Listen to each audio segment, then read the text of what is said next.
Greetings,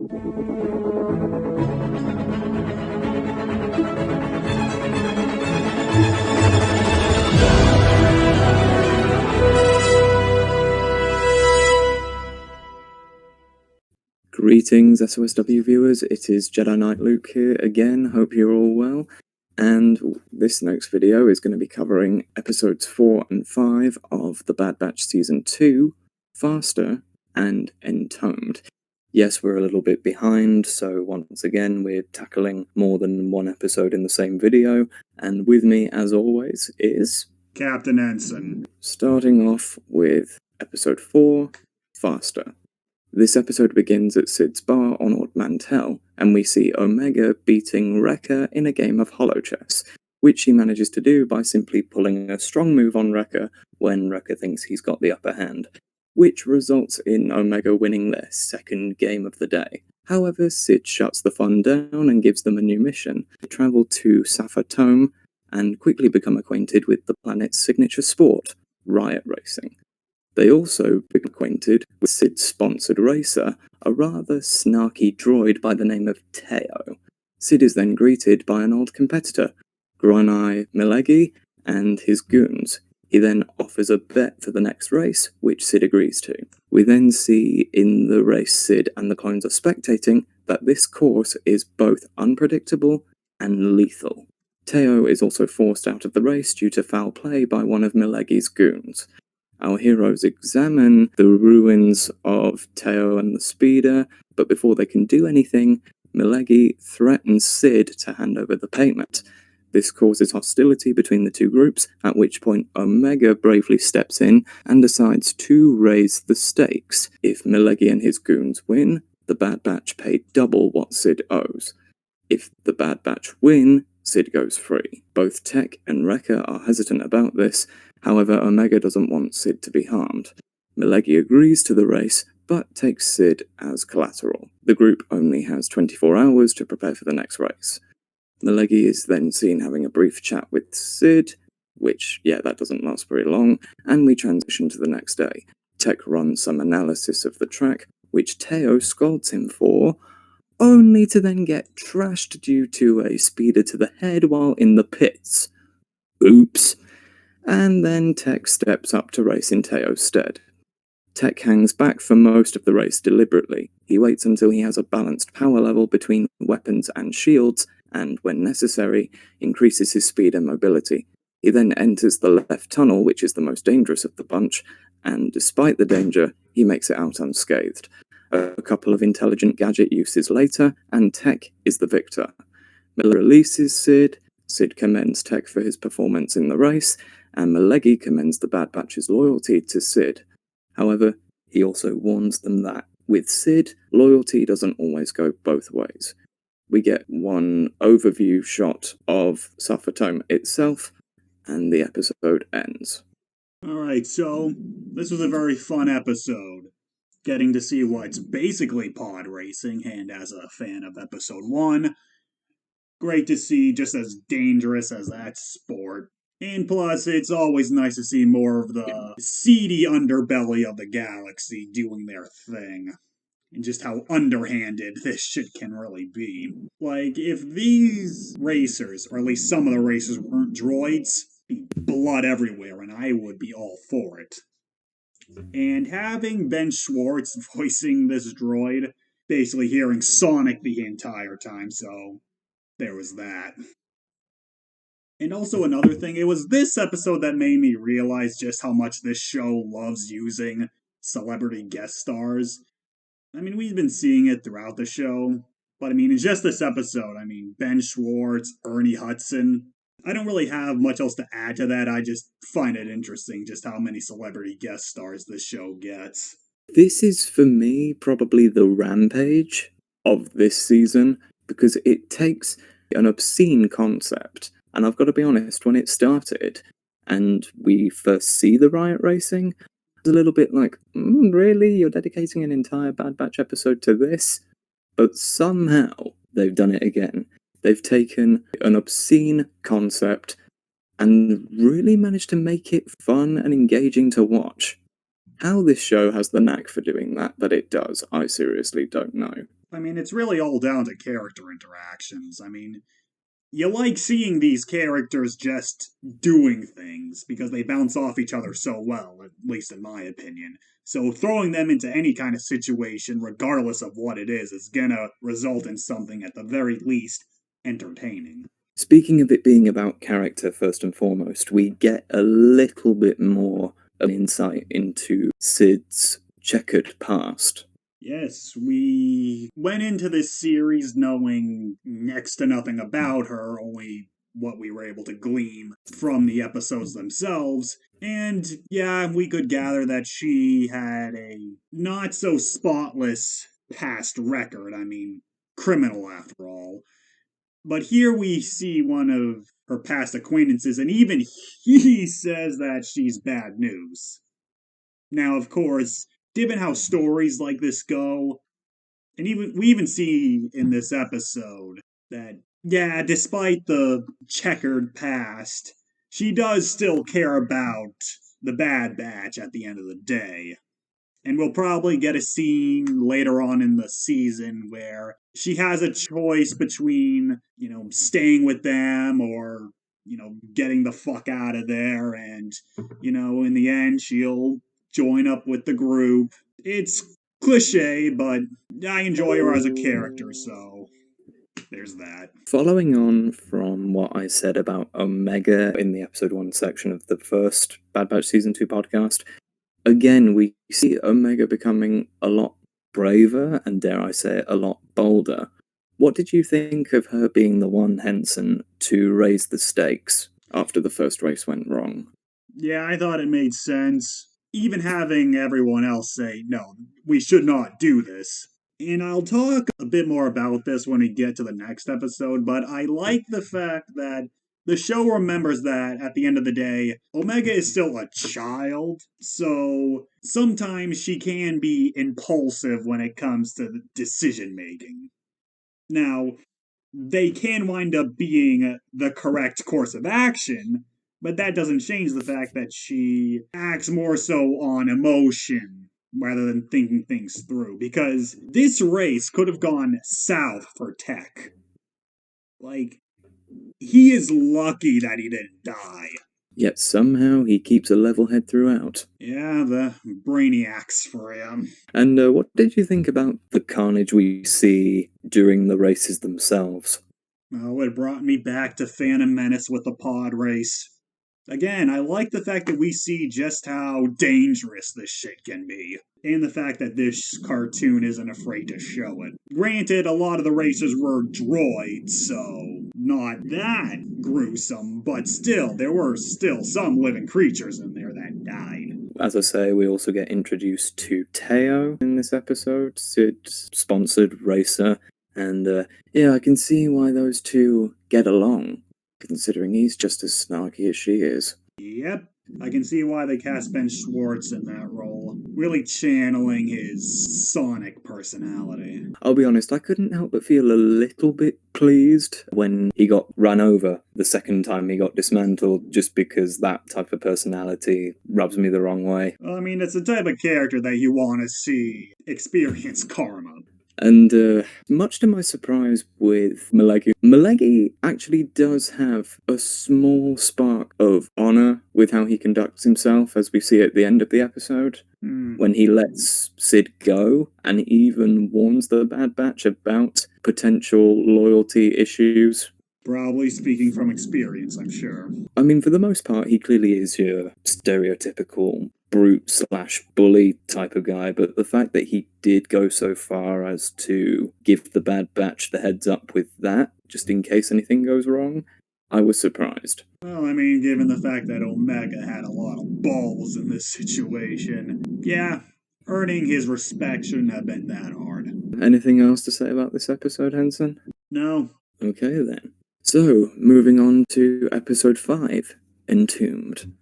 This episode begins with Omega and Wrecker scavenging for a compressor on Ord Mantell, and back at the bar, Fee, Sid's friend from episode 1, returns and is blowing the minds of the recurring Weequay and Ithorian drinkers with some story of hers about an adventure she went on. Omega and Rekka return with the compressor that the rest of the group needed, along with some other trinkets. Among these additional trinkets is a coordinates compass. After a bit of back and forth, the Bad Batch go along with Fi to an uncharted world in the Kaldar Trinary system. The compass activates once they land, and they eventually discover a secret entrance behind a dead end. They discover some ancient runes once they get inside, and they realign the wall in front of them.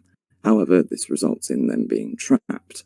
Omega then discovers that the lantern, which Fi brought with her, illuminates the coordinates compass and lights up the correct clues.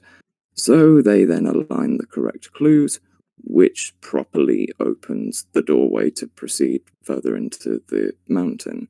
They continue through the tomb and fight off a recurring form of wildlife, but this little encounter then results in the group being separated due to a collapse of some kind. Then Omega, who is with Hunter and Fi at this point just by themselves, finds some markings in the tunnel that the three of them are in, and she accidentally puts the compass in its original place, which rotates the tunnel, and they go down the path that leads them to the vault door of the artifact, and Omega, Tech, and Rekka join them again soon after.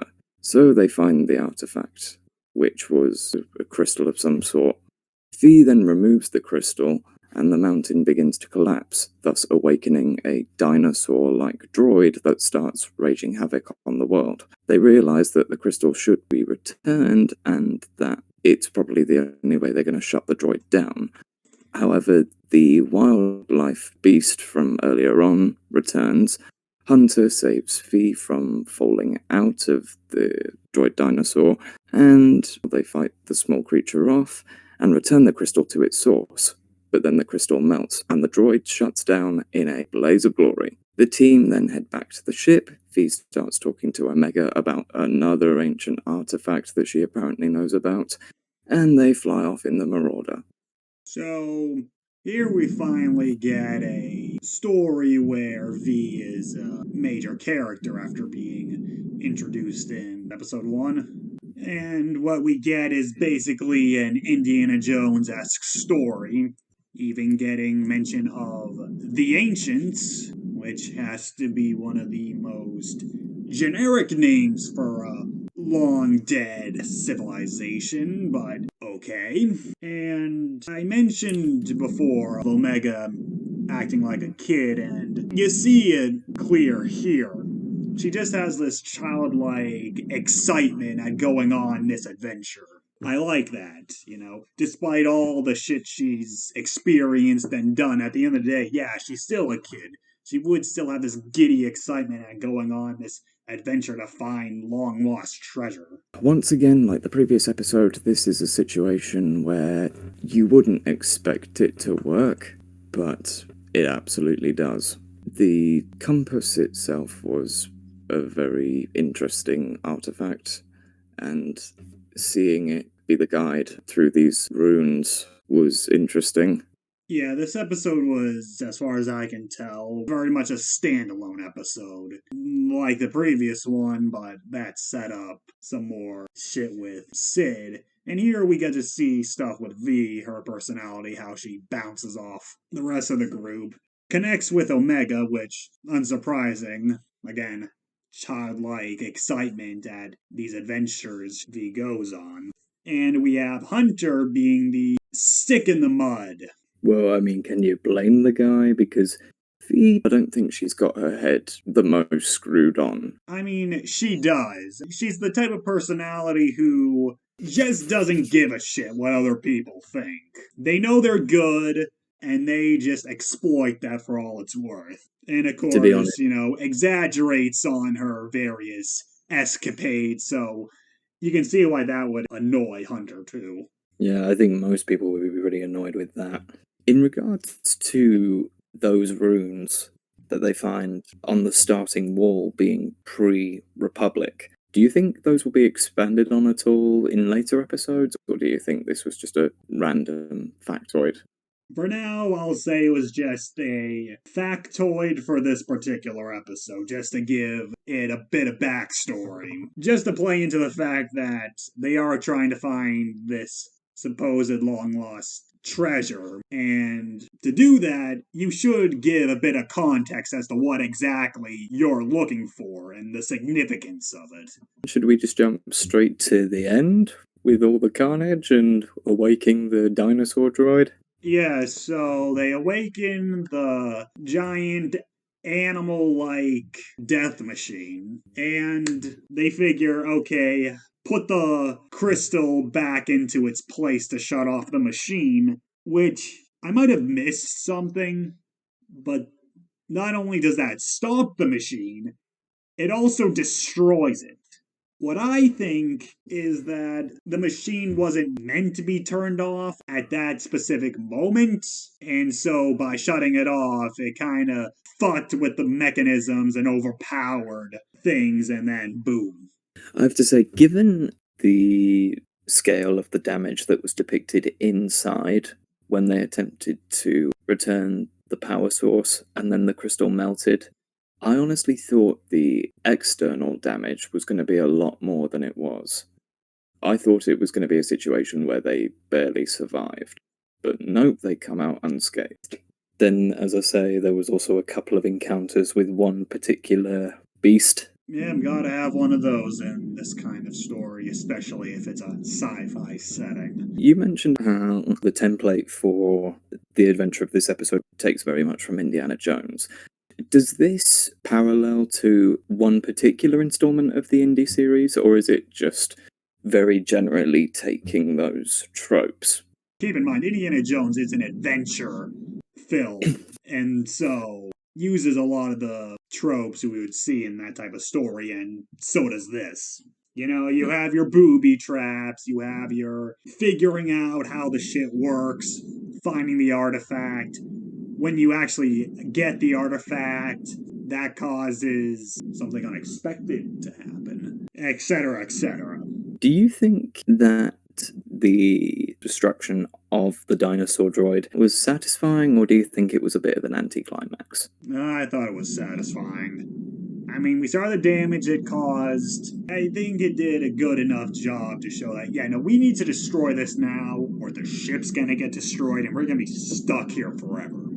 So I think the tension was there that led to a satisfying conclusion. And I will say this too, I think the episode did a really good job at portraying just how big this machine was, by how slow it walked, and also the fire and smoke. I thought the visuals were really well done here.